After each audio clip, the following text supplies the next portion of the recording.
የዕለት እንጀራችንን ዛሬ ስጠን። አንድም ስፍራ ላይ ጌታ ኢየሱስና ዮሐንስ አብረው ጸልዮ ያውቁም። የናዝሬቱ ኢየሱስ ግን ዮሐንስ ምን አይነት የጸሎት ቃላት እንደሚጠቀም ያውቃል። ዮሐንስ እዛ ጋር የጸለየ ነው። ጌታ ኢየሱስ እዛ ስፍራ ላይ የለም። ዮሐንስ የሚጸልያቸውን እያንዳንዱን ቃሎች ግን ያውቃቸዋል። ቢኮዝ የሚሰማው እሱ ስለሆነ እንደ ዮሐንስ አስተምረን ሲሉት ዮሐንስን ጠይቄው ልምጣ አላለም። አሁን እነግራቸዋለሁ አላቸው። የዮሐንስ ደቀ መዛሙርቶች ጸሎት ውስጥ ሁለት ነገር ታያላችሁ። ዛሬውን የሚመለሱ ጸሎቶች እና ደግሞ ፕሮሰስ የሚጠብቁ ጸሎቶች። ያ ማለት ሁሉ ጊዜ በጸለዩ ቁጥር ውጤት የሚያዩበት የዴይሊ ጸሎት እዛ ጸሎት ውስጥ አለ። ምን የሚል ጸሎት አለ መሰላችሁ? የዕለት እንጀራችንን ዛሬ ስጠን። ያ ማለት የየቀን ጸሎታቸው ነው። የዕለት እንጀራችንን የምትጠይቁት መቼ ነው? ገና ቀኑን ስትጀምሩት ነው አይደል? የራስ ሰዓት ላይ የዕለት እንጀራ ስጠን ብላችሁ አትጸልዩ።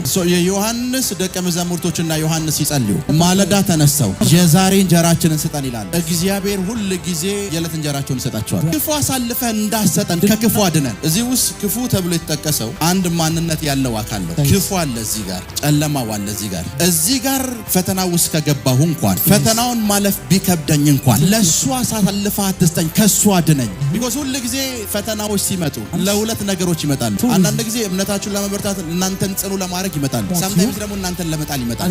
በክፉ ከተፈተንኩ እንኳን ወደ ፈተና ውስጥ ብገባ በዛ ፈተና ከወደኩኝ እንኳን አንድ ነገር እግዚአብሔር ያደርግልኝ፣ ለሱ አሳልፈህ እንዳሰጠኝ ከሱ ዴሊቨር አድርገኝ። ያቤት ምን ብሎ ጸለይ ታውቃላችሁ? እጅ በላይ ላይ ትሆን ከክፉ ጠብቀኝ። በህይወቴ ላይ ምንም ነገር ቢፈጠር፣ በምንም አይነት ድካም ውስጥ ብመላለስ፣ በምንም አይነት ስንፍና ውስጥ ብመላለስ ለሱ አሳልፈህ እንዳሰጠኝ ከሱ ጠብቀኝ።